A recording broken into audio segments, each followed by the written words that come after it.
हाँ, रस। तो भैया आज हम लोग इंटरमीडिएट के अंतर्गत आने वाले रसों के बारे में पढ़ेंगे। अंडरस्टैंड? जैसे आप लोग जानते होंगे कि रस क्या होता है। रस जैसे कोई चीज हम लोग खाते पीते हैं तो उसका ये क्या होता है, स्वाद होता है ना। हर चीज का स्वाद, चाहे वो खाने पीने वाली चीज ना हो, फिर भी अगर हम उसको अपनी जीभा पर यानी कि जीभ पर रखेंगे तो क्या होगा, उसका कोई ना कोई स्वाद जरूर हमें पता होगा। अंडरस्टैंड?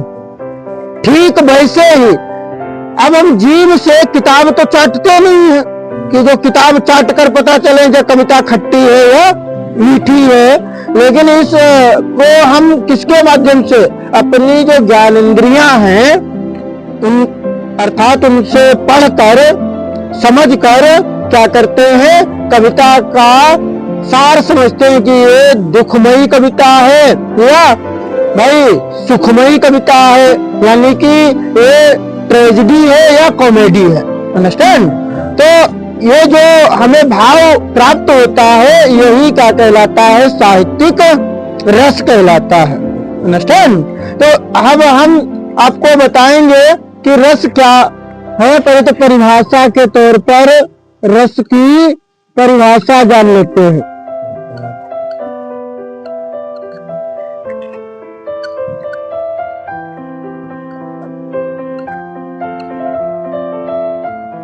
सामान्यता रस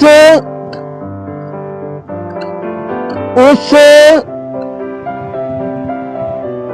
साहित्यिक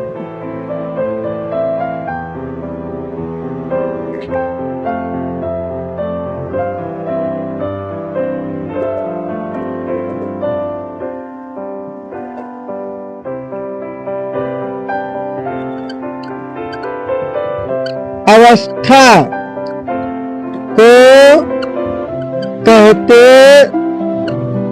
हैं।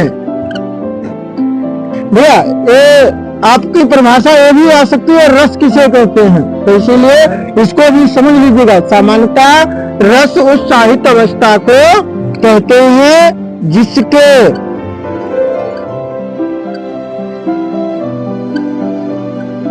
अंतर्गत हम साहित्य की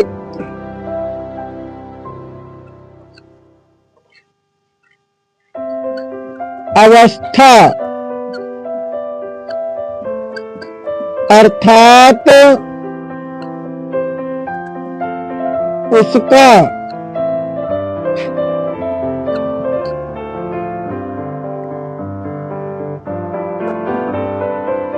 स्वाद ज्ञात करते हैं। ये तो क्या हो गई भैया, ये परिभाषा हो गई रस की कि रस है क्या। अंडरस्टैंड? वैसे तो तुम लोगों ने खूब मौसमी के रस पिए होंगे, हैं, गन्ना रस पिया होगा या अन्य कोई जैसे रस पिया होगा, लेकिन आज हम तुम लोगों को कौन सा रस पिलाने जा रहे हैं, साहित्य रस। अंडरस्टैंड? अगर इसको एक बार आपने पी लिया तो समझ लीजिएगा कि साहित्य रस को पहचानने में कभी कोई प्रॉब्लम आपको नहीं होगी। अंडरस्टैंड? हमारे जो आचार्य हैं उन्होंने पूर्व में 9 रसों को बताया था। अंडरस्टैंड? परंतु बाद में एक रस की और वृद्धि हुई और जो बाद में रस बढ़ा वो रस था आपका वत्सल्य रस। कौन सा? वत्सल्य। वत्सल्य का मतलब जो हम लोग अपने परिवार जनों के प्रति साहित्यिक रूप में पढ़कर मन में अनुराग रूपी भाव जागृत होता है, वही क्या कहलाता है, वत्सल्य रस कहलाता है। तो पहला आपका हो जाएगा भैया जो रसों के भेद। घर के लोग पहले क्या करेंगे, रसों के भेद जानेंगे। तो रसों के भेद के रूप में नंबर 1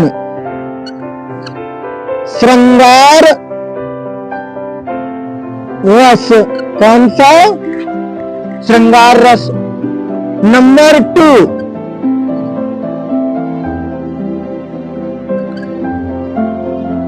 हास्य रस। नंबर 3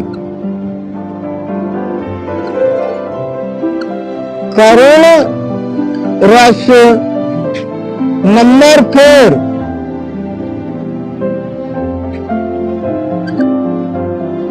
वीर रस। नंबर 5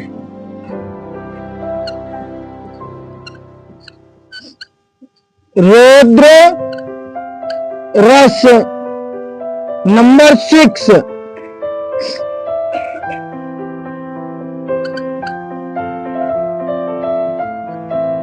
अद्भुत रस। नंबर 7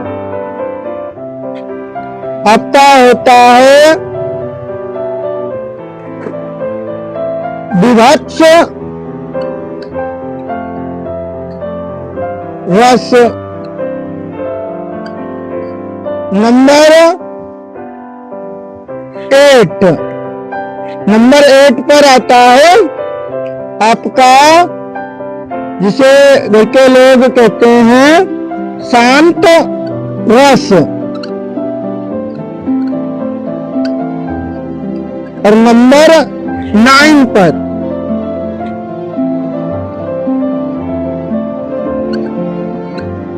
देखो, एक तो बचा है रस, वात्सल्य रस। अंडरस्टैंड? तो श्रृंगार रस हो गया, हास्य रस हो गया, करुण रस हो गया, वीर रस हो गया, रौद्र रस हो गया, अद्भुत हो गया, विभत्स हो गया, और शांत रस हो गया, और वात्सल्य रस हो गया। अंडरस्टैंड? तो ये 9 जो है वो रस आपके यहाँ पर हमने बताए हैं। अच्छा, श्रृंगार रस का स्थायी भाव। तो श्रृंगार रस का स्थायी भाव क्या होता है? श्रृंगार रस का स्थायी